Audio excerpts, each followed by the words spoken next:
In the beginning of the 21st century, human evolution is at a turning point.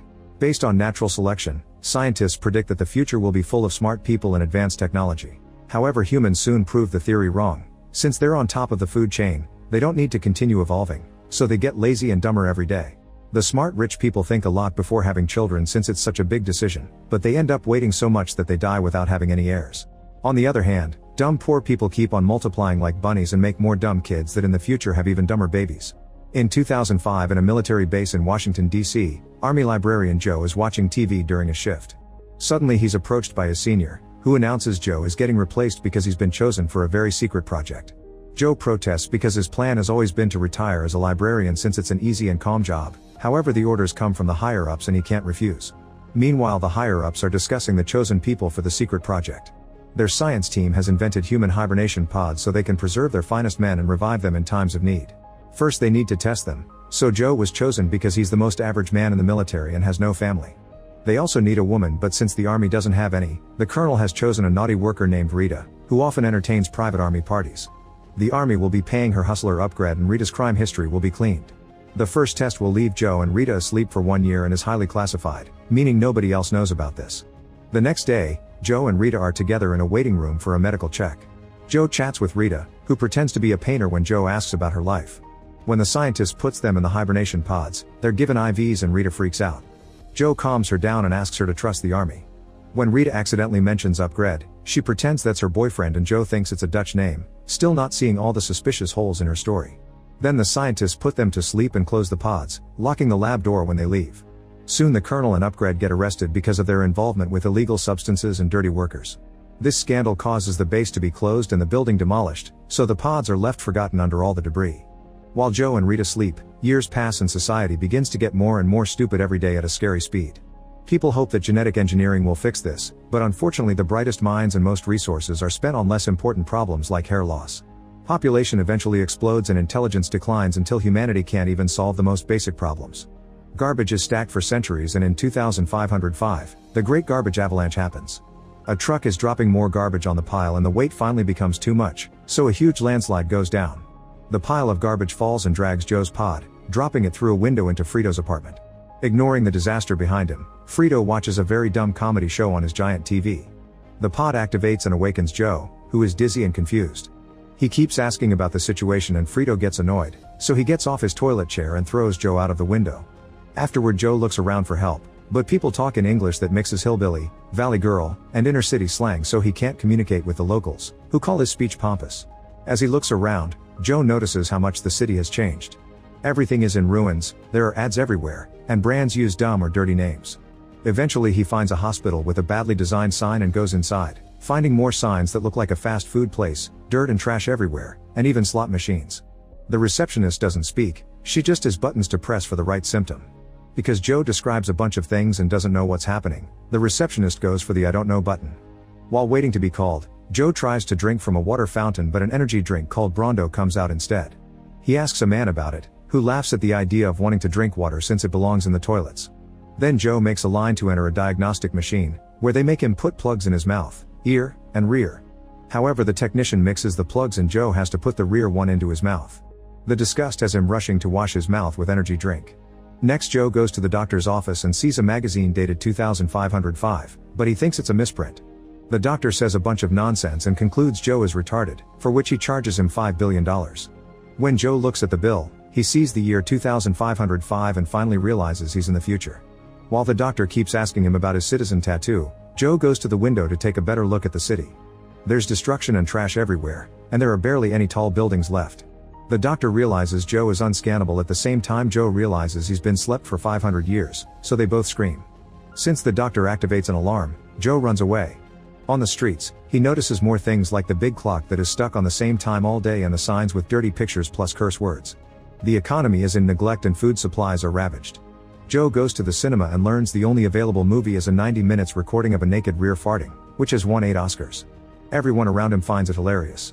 That night, Joe watches a woman trying to get fries from a machine and failing. After she leaves, he reaches inside the machine to try to get the fries, only to be caught red-handed by the police. They notice he's unscannable and immediately tackle him to arrest him, ignoring him when he says he's with the army. At that moment he notices Rita's pod nearby, but the cops shut him up with pepper spray. In court, Joe is kept inside a cage and people throw things at him. The walls are also covered with ads. Joe is taken to his seat for his trial and he discovers his lawyer is Frito, who instead of defending him complains about his broken window. Both lawyers and the judge just keep spouting a bunch of nonsense, and the crowd soon is throwing insults too. Joe tries to defend himself with sensible arguments, but his voice only gets others to laugh and he's found guilty. Meanwhile, Rita's also woken up and tries to call Upgrade from a public phone, which requires $2,000 to use. A man tries to buy her services and she tricks him by getting paid but asking him to wait. When she looks at the bills, she's shocked by all the dumb words and the strange face on them. In the morning, Joe is taken to a machine so he can get his citizen ID tattoo. When the AI asks for his name, Joe tries explaining he's not sure what's happening, and the machine thinks not sure is his name.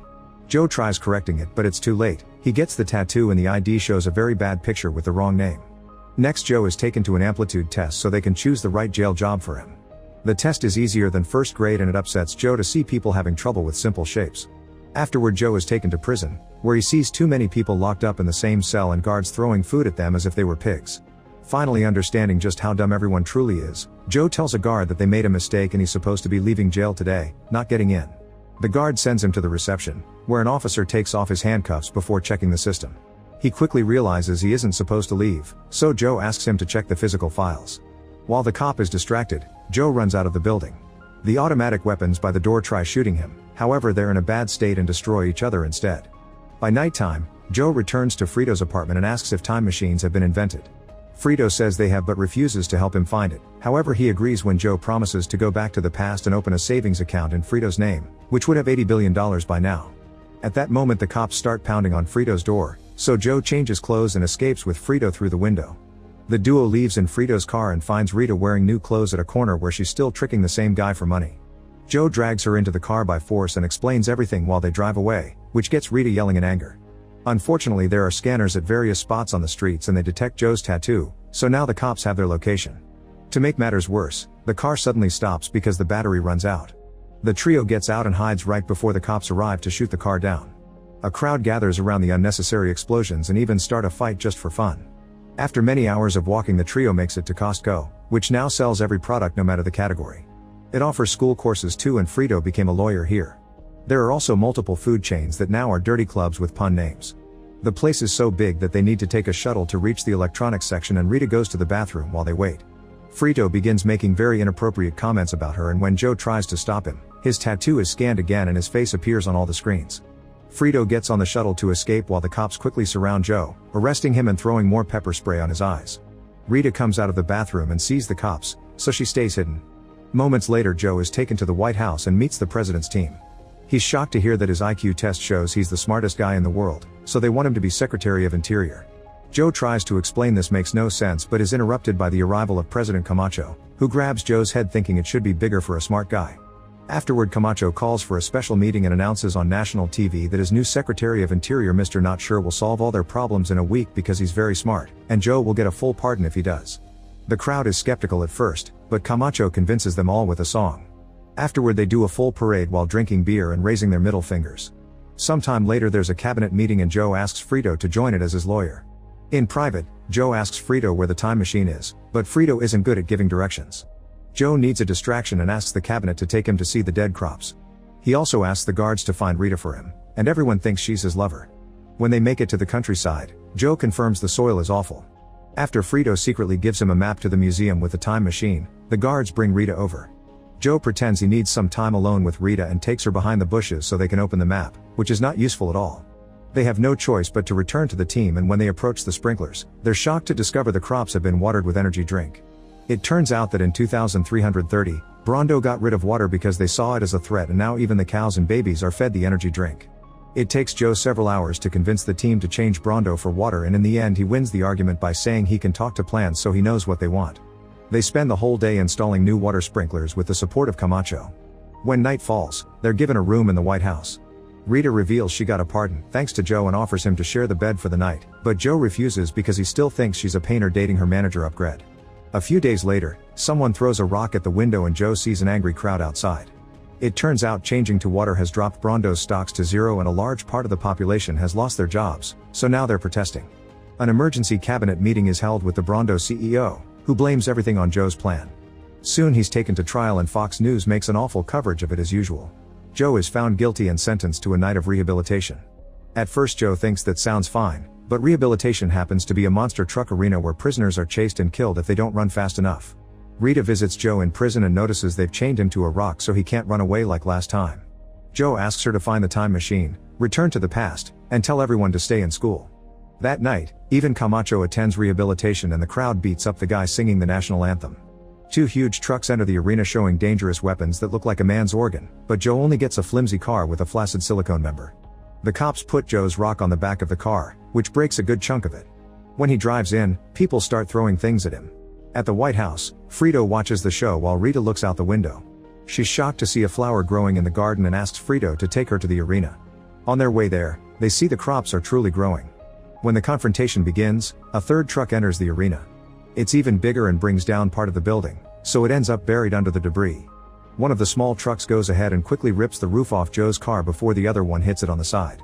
At that moment Rita arrives and tries to talk to Camacho, who doesn't believe her story. The trucks speed up and try to crash into the car at the same time, but Joe also goes faster and makes the rock fall off. The chain pulls him out while the vehicle keeps going, so the two trucks end up crashing against each other in one big explosion. Everyone is confused because they don't want the criminal to win, but the driver of the third truck, Beef Supreme, suddenly raises from the debris with a flamethrower. Getting desperate, Rita bribes Frito and a cameraman, asking them to go film the crops. Then she rushes to the control room and tricks the technician into leaving. However, when the duo arrives at the field, they get distracted by a naughty club. After accidentally burning down an employee, Beef starts shooting at Joe, destroying his rock. Now Joe can run away and hide behind the trucks. Joe climbs on top to grab a hanging microphone and gives a moving speech about his intentions to help, but the crowd hates it. The workers move the microphone away and Joe holds onto it to stay out of the flamethrower's reach, however they're slowly lowering it down. When Frito and the cameraman come out of the club, they get into a fight and accidentally drop the camera, which falls right in front of a crop. This makes Frito remember the deal and starts recording the whole field, which Rita makes appear on all the big screens. Joe falls to the ground and Beef is about to burn him, but Camacho saves him and announces Joe has earned his pardon. During the after-party, Rita tells Joe she wants to stay in the future because she's doing better here. Camacho announces Joe shall be his vice president and Joe tries turning it down, saying he wants to go home. Everyone begs him to stay because they need him and Joe is so touched that he agrees to do it. Then Frito makes fun of him and shows him the time machine, which turns out to be a simple ride. Frito lied just for the money. As time passes, Joe is a very successful vice president and eventually becomes elected for president with Rita as his first lady.